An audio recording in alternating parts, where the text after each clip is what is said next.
People don't value the soul cause they can't hold it. Find something real beyond death and misery, and understand the present in the context of history. It's been established Sykes-Picot was a bit of marriage since the day Thomas Edward Lawrence tricked the Arabs. Please be loyal till we're deep in soil. You can ask Mossadegh about BP oil. This is a battle that many better men have died fighting, but I hope to leave an insight through my writing. My pen fires at the men who defend liars. I send fire till the end of your empire. Fight to live. We will not give up. We will not give in. We will rise. Just a man without a master's or a master runaway slave is freedom I am after. This is a battle that many better men have died fighting, but I hope to leave an insight through my writing. My pen fires at the men who defend liars. I send fire till the end of your empire. Fight to live. We will not give up. We will not give in. We will rise. And through the blood and tears, we will not give up. We will not give in. We will rise. See, there are several levels at which Stop the War is guilty of actually liquidating the anti-war movement, because the war, the struggle against war cannot be successful unless it's linked to the fight against imperialism. Stop the War is not in the business of fighting against imperialism. Stop the War has very cozy relationships with leading imperialist politicians, even if they come from Which ones? Jeremy Corbyn, Tony Benn, Labour Party generally speaking. You are. So Tony Benn is an imperialist politician. He is an imperialist politician. Amazing. He is It seems amazing to me. I think what's happened. Can I just finish? The second level is anti-war movement is not a movement which simply takes people for a stroll to Hyde Park Corner or wherever it is. An anti-war movement actually goes into the working class movement and says, you have it within your power to stop this war. Neither me, nor Stuart, nor any one of us in this room has the power to stop this war. The organized working class has the power. If you don't take the message and say, don't load the munitions on the ships, like the British workers, the dockers were very keen about the anti-war movement when British imperialism was intervening against the young Soviet Russian Republic after the Russian Revolution. They refused to load munitions for the war front, and that forced Lloyd George to call off the intervention. There are many other instances where workers have actually shown solidarity. During the American Civil War, there were 4 million workers in this country who were reliant on the cotton trade, and cotton trade had been cut off because of the blockade of the southern states in America by the Union forces. And these workers were starving. There was no national social security at that time. And they stood their ground, and they would not be mobilized by Palmerston against the American Republic's fight against the southern states. They showed their solidarity. These are the heroic examples we need to follow, not actually have demonstration. Stop the War has actually become a counter-revolutionary organization. There's nothing that takes place.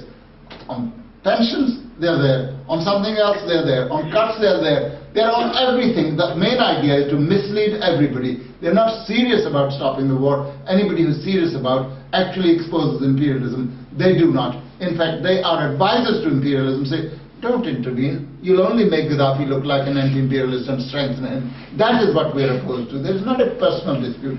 I am not come here armed with statements of the anti-war leaders. Anybody who wants to look at their statements, look at the website of the Communist Party of Great Britain Marxist-Leninists, and look at the website of the anti-imperialist magazine Lalkar. You will find all the statements by Andrew Murray, John Rees, and other notable. There's somebody called Mr. Jones who says only nutters would not wish Colonel Gaddafi to be brought down, and this is on the website of the anti-war coalition. These are the disgraceful things they do. Which other organization would have actually taken demonstrators against the Libyan regime at the time the February troubles broke out in Libya? To them, there's no difference between what is happening in Tunisia and Egypt on one side and Libya on the other. They just extrapolate. You're decorating your house, I must decorate my house too. The Tunisians are changing their regime, the Libyans must do that. And at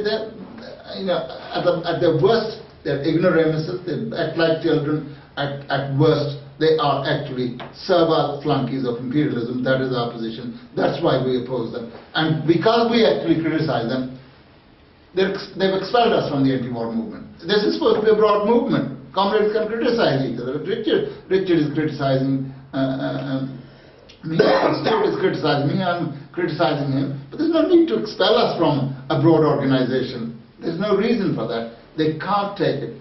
And then they will tell us how dictatorial Stalin was. He could not tolerate differences.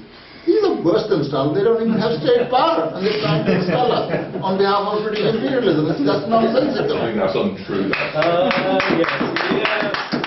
It's good that we've got meetings like this taking place in Birmingham now. That's not to say I agree 100% with every single word everybody ever says. You don't agree 100% with every word anybody says, even members of your own family. Like the girl, our anarchist friend who was sat here earlier on, I personally don't get offended when people discuss political positions, whether it's people I agree with, like Apal and yourselves, or people like Stuart. I'm happy to listen to everybody's opinion, and I think it's actually healthy for the movement if we have some open debate and people have some discussion about where we're trying to go. I think the danger is when you're not allowed any discussion in the anti-war movement, and it's decided from up on high, this is the line that's going to be followed. Because where does that take us? It leads us to an anti-war movement that has done absolutely zero to oppose one of the most disgraceful predatory wars that we've seen in the last 10 years, in this last year. It's bombed the country. 28,000 sorties were flown over Libya. Thousands of tonnage of bombs were dropped. The country's been destroyed and the people have been devastated. You know? If this brings us back, it's not a sectarian point to come back and talk about the Labour Party and to consider the role of the Labour Party. Not just your easily hateable figures like Tony Blair and Gordon Brown, but all those lefties and the people that we love like Tony Benn and your Jeremy Corbyns. If these people are so anti-war and anti-imperialist, what the hell are they doing in the Labour Party? You know, it's like saying the bankers, they don't really want to hurt us. You know, they're against it when it all goes wrong, aren't they? Isn't it terrible that so many people are having to lose their jobs now? Isn't that a terrible shame? But I'm staying working for, you know, Goldman Sachs because I'm trying to do the right thing. You know, the truth is they like taking the cash, they like taking the money, they like being part of that machine. They don't really care about how many people's lives are ruined, how many companies that get closed down, how many people get kicked out of their houses, how many people end up on the street. They'll even go along to meetings. You know, they'll go along to meetings and be all philanthropic. They'll probably even lend you a few quid to show you how sorry they are for you. But it's nothing compared to the loot that they've taken at the top. So I think, you know, talking about the Labour Party is an important part of the work that we're doing. I don't believe the war in Libya is over. You know, the main period of imperialist intervention, the most blatant period, is coming to a close. But opening up now will be a long period of protracted struggle for control of that country, just like has happened in Iraq, just like has happened in Afghanistan. It doesn't really matter when you hold these meetings. You don't just hold these meetings at the beginning of imperialist intervention. We hold them throughout, because it isn't about a war in Iraq, it isn't about a war in Afghanistan or even a war in Libya. This is, imperialism's a global system. You know, after it's finished with Libya, it's going to head to Syria.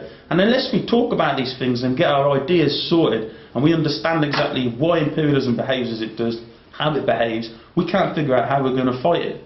And unless we have this discussion tonight, how are we going to know how to oppose the war in Syria, which they're trying to kick off, the war in Iran?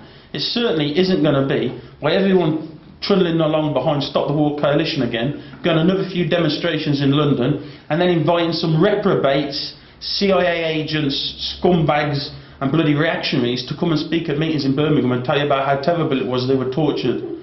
Which CIA agent do we invite? I'd like to thank... Well done. Well done. Well done.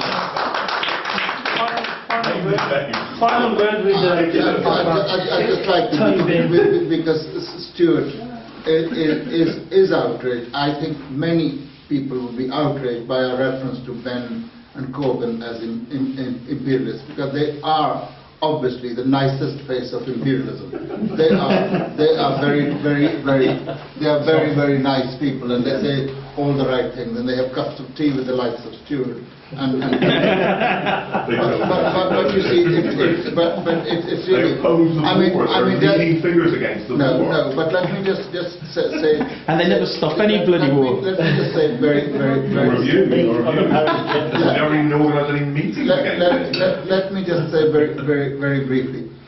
Now, it's my information that one of your beloved Social Democrats left his wife. It happens all the time. It's nothing special about him.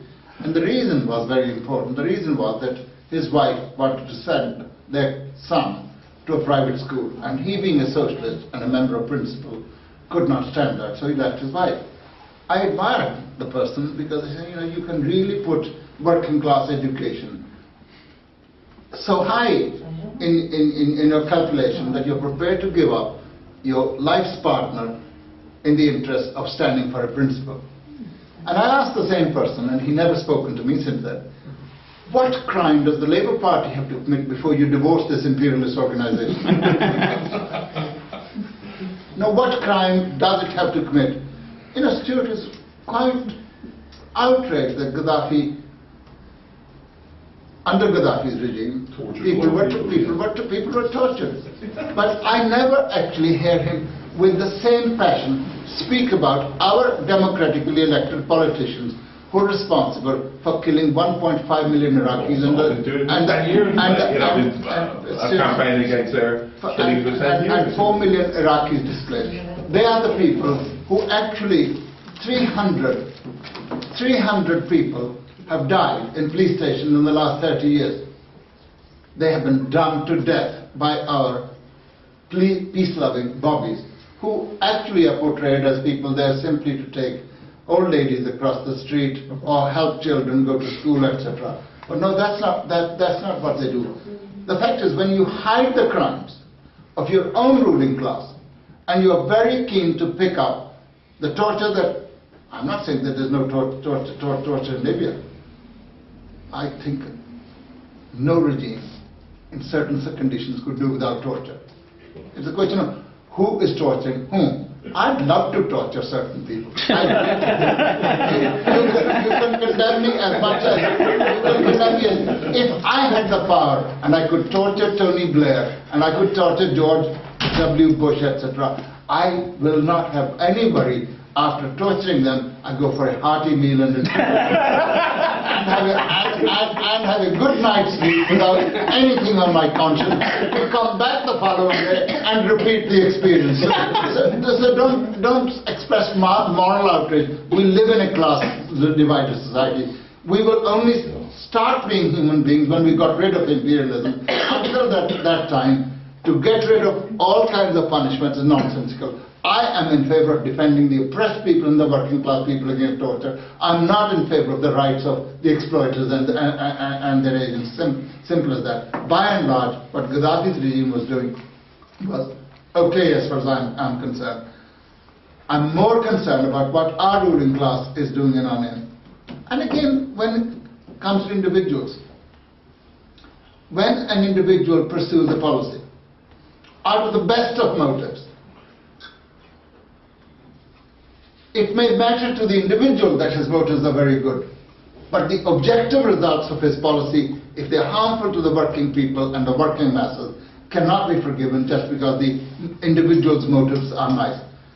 Ben and Corbyn may have very nice motives. They probably think they can serve the working class better by being in a bloodthirsty imperialist party which attacks the working class at home and wages war against the oppressed people abroad.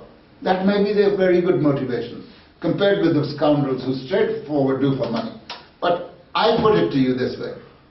They will have no more power than Stuart and I have if they were not members of Parliament. They want to be members of Parliament, and so they can strut around as being great left-wingers.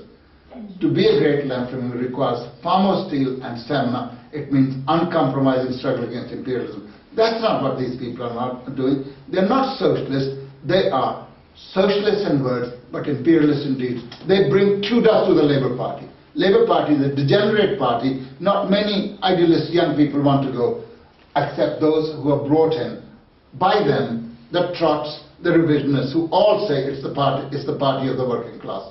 If it is the party of the working class, why don't you ban all your organizations and go and concentrate your efforts into that organization instead of staying around, confusing every young person who's wanting to come into the movement and saying Labour Party is the party of the working class. I think that game has to stop. We're in the business of stopping that game. It sometimes makes us unpopular. I'm worried sometimes when I call these people imperialists. I say, people will say, what nice people are you describing as such? But the truth has to be actually brought to the light of the day, even if it hurts. There are plenty of millions of people around the world. When Galileo said the earth moves around the sun, they said, you're stupid. You know, the Bible says something different. They've learned from somewhere. The Bible says Labour Party is the party of the working class. So they carry on following that. Well, that's their outlook. That's not ours. I'd like to thank everybody for attending the meeting. This one is dedicated to the suit-wearing arms dealers, to the champagne-sipping, depleted uranium droppers. Keep your hand on your gun. Don't you trust anyone. Keep your hand on your gun.